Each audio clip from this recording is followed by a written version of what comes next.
Bismillahirrahmanirrahim. Assalamualaikum warahmatullahi wabarakatuh. Alhamdulillahirabbil alamin. Allahumma shalli wa sallim ala sayyidina Muhammad wa ala ali sayyidina Muhammad. Allahumma rabbi shrah li sadri wa yassir li amri wa hlul 'uqdatam min lisani yafqahu qawli. Amma ba'du. Alhamdulillah, adik-adik, rasa syukur wajib senantiasa kita panjatkan kehadirat Allah Subhanahu wa taala, Tuhan yang Maha Esa, Tuhan yang Maha Kuasa, karena sampai dengan hari ini kita masih diberikan nikmat satu sehat, dua kesempatan, sehingga kita masih bisa bertemu dalam pembelajaran.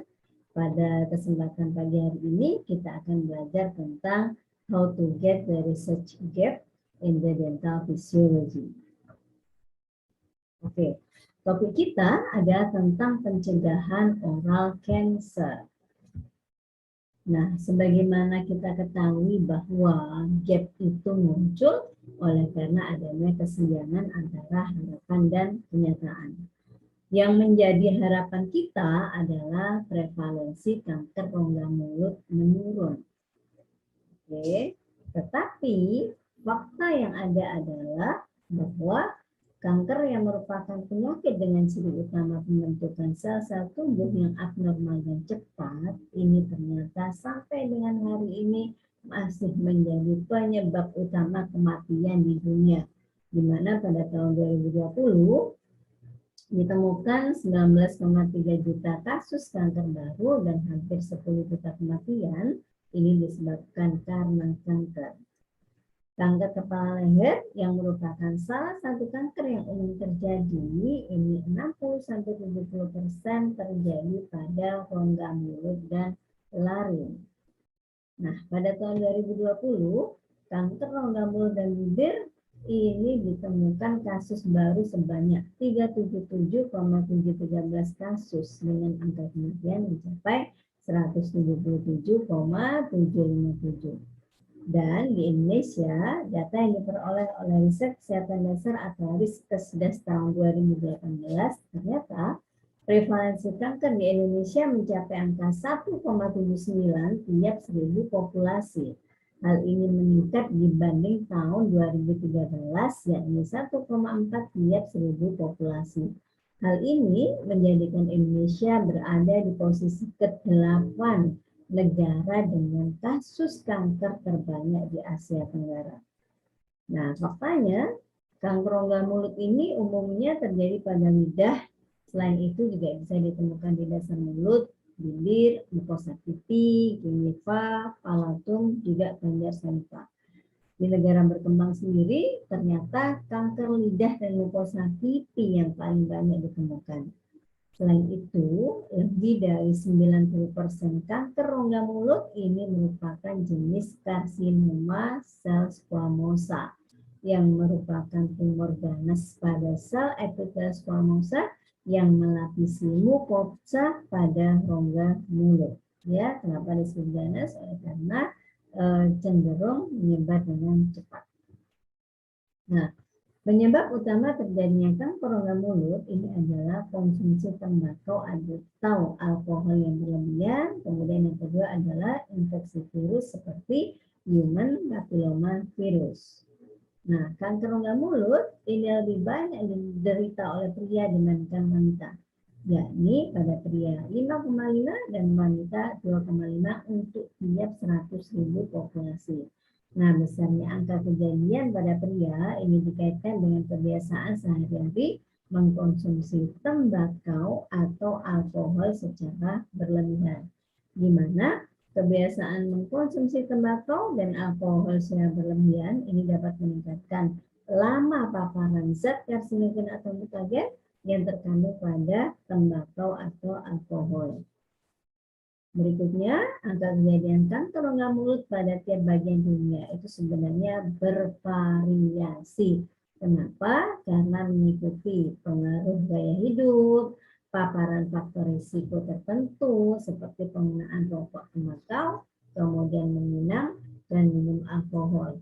Meskipun faktor lingkungan, sosioekonomi, serta genetika juga berperan. Oke. Berikut ini adalah zat karsinogen ya, zat karsinogen yang terkandung pada rokok atau alkohol ini bila mana mengenai sel tubuh maka dapat mengakibatkan terjadinya mutasi pada DNA.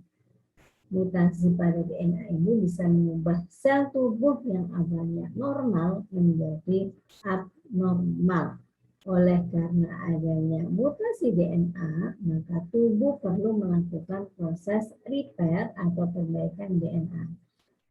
Namun kadang-kala perbaikan ini tidak berhasil. Kalau memang tidak berhasil, maka sel tubuh akan mengalami proses apoptosis. Apa itu apoptosis? Apoptosis ini merupakan proses kematian sel yang terprogram dengan tujuan untuk menjaga keseimbangan antara sel hidup dan sel mati, baik secara fisiologis maupun secara patologis. Oke. Proses apoptosis ini diatur oleh gen pro-apoptosis dan anti-apoptosis. Gen utama dari pro-apoptosis adalah P53 yang dikenal sebagai gen tumor suppressor, di mana peran gen P53 ini untuk menekan pertumbuhan tumor sangat penting. Dan apabila gen P53 ini mengalami mutasi akibat paparan zat karsinogenik, maka gen P53 ini bisa berubah menjadi P53 mutan. Kalau sudah terbentuk P53 mutan, maka proses perkembangan tumor menjadi tidak terkendali, yakni mengarah ke kanker. Nah, P53 mutan sendiri ini telah dikenal sebagai marker adanya kanker dan diketahui berhubungan dalam perkembangan kanker rongga mulut jenis karsinoma sel squamosa. Oke, kita sudah menyampaikan tentang harapan, kemudian juga sudah menyampaikan tentang fakta-fakta yang ada. Berikut ini kita akan menyampaikan kira-kira gap apa yang terbentuk ya karena adanya kesenjangan antara harapan dan fakta tadi. Yang pertama adalah tingginya angka kejadian serta angka kematian karena kanker ini berkaitan dengan kurangnya pengetahuan dan kesadaran untuk melakukan pencegahan dan deteksi dini kanker. Banyak dari para penderita baru terdiagnosis kanker ketika sudah mencapai stadium lanjut, sehingga hanya dapat diatasi dengan pengobatan untuk menekan proses kanker tersebut. Pengobatan kanker ini seringkali memiliki efek samping seperti eksisi atau pengambilan jaringan kanker ini bisa merusak penampilan. Kemudian radioterapi ini bisa menyebabkan kebuntuan pada saluran limfe. Kemoterapi bisa merusak sel-sel yang normal. Oleh karena itulah mulai dipikirkan tentang cara pencegahan kanker baik dengan menggunakan tanaman herbal maupun menggunakan olahraga. Oke, baik. Setelah kita menyampaikan tentang harapan, kemudian fakta, kemudian gap, berikutnya adalah solusi. Jadi olahraga ini ternyata memiliki beberapa kelebihan, yakni memiliki banyak manfaat, tidak memerlukan banyak biaya, dan dapat dilakukan oleh semua kalangan.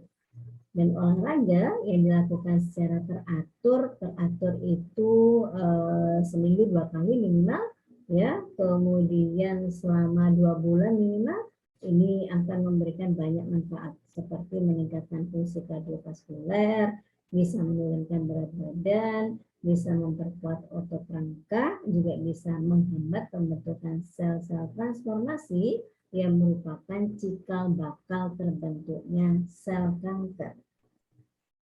Beberapa penelitian menunjukkan bahwa olahraga telah terbukti dapat menurunkan risiko kanker paru pada perokok aktif.